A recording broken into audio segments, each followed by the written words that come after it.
Nepal's discord politics. Nepal's government tried to outlaw the biggest social media platforms in the world, including Facebook, Instagram, YouTube, TikTok, and X, accusing them of spreading misinformation, and fueling unrest. According to the New York Times, when the ban went into effect last week, the backlash was immediate. Protests erupted in Kathmandu. More than 30 people were killed in clashes. The prime minister resigned and parliament was set on fire. With the government collapsed and soldiers patrolling the capital, Nepalese turned to a platform the authorities hadn't blocked: Discord. Originally built for gamers, it has quickly become the country's digital town square. More than 145,000 people now gather there to argue, vote in polls, and even nominate candidates for interim leader. This week, the server rallied around former Chief Justice Sushila Karki, whose name was passed to the army and president. For now, Nepal's next chapter is unfolding not in parliament, but in a chat room.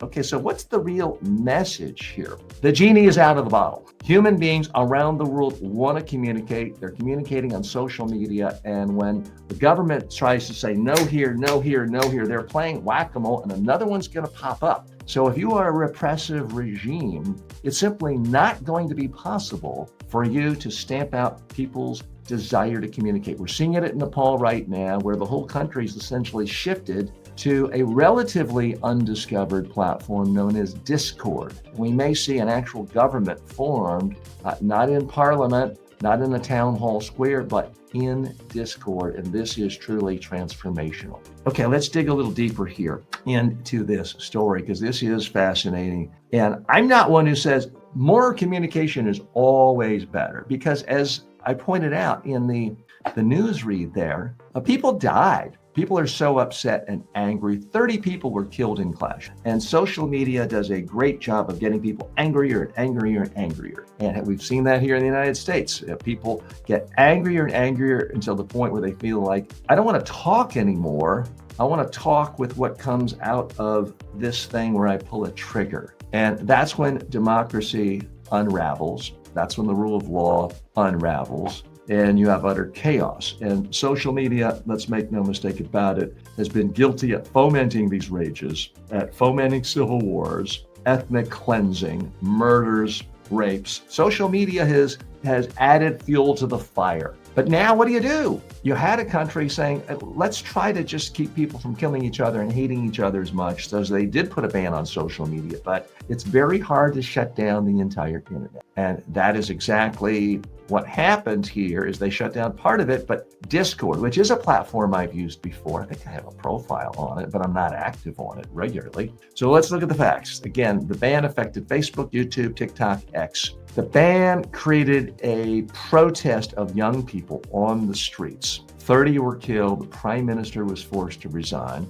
but Discord was not touched. I guess the old people like me running the government had not heard of it before. And boom, more than 100,000 people of the citizens in a small nation went right there. And they've been nominating judges. They've been debating how to really structure their country. Here's what I don't know. Let's just think this through together. Is it possible for citizens to meet online in a place that isn't completely ruled by hatred and passion and the loudest voice? Because that is historically the problem with anything in social media. All the algorithms are geared towards giving more exposure, more air, more fuel to whatever generates the most engagement. The easiest way to get engagement is emotion. The easiest way to be really emotional is to hate someone and to get other people to hate. So on its face, Discord, Facebook, any of these communities are really not very ideal for thoughtful, reflective town hall meetings or country meetings where people can get together and deliberate the way a jury might. Can it be structured in some way? I'm hopeful.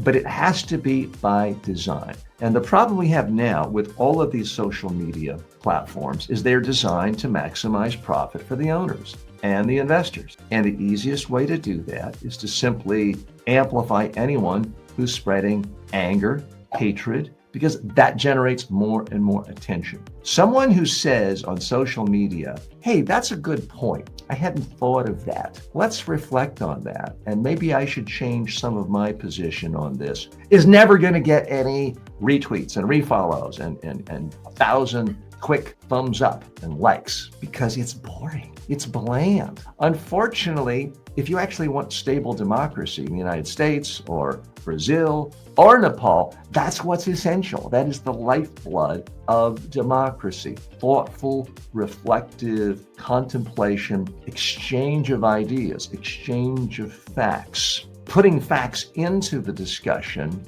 that can be objectively determined as fair and real and truthful by all parties. Now, that's not the way social media is constructed today, but it could be, but it's not going to happen without government regulation. Now, am I here to tell you government's always the solution? No, government can mess things up, as we're seeing every day in Washington and a lot of places. Government regulation can make it worse, but it can make things better. Now, I'm a capitalist. I believe in capitalism, but I can tell you right now, I've experienced it myself, the capitalistic motto for social media is wildly destructive to democracy because it simply rewards hate, it amplifies hate, and before you know it, everybody hates everybody else, and things devolve into chaos. And as we saw in Nepal this past week, a lot of death, 30 people dead. And that may be a very, very small taste of what is to come. Sorry to be dark this early in the day on a Friday morning, but this may be a small taste, especially once AI gets a hold of things. Because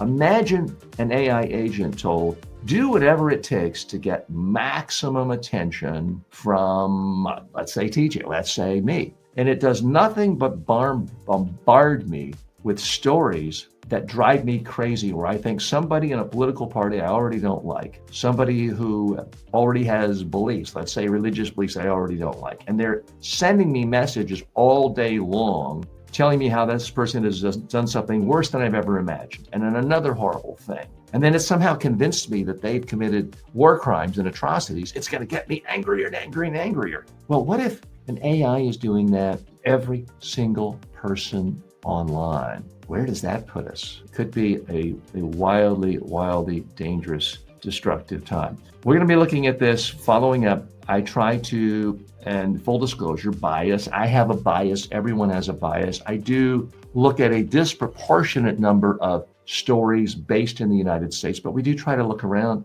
at the rest of the world, whether it's Brazil, whether it's Nepal, or any place else.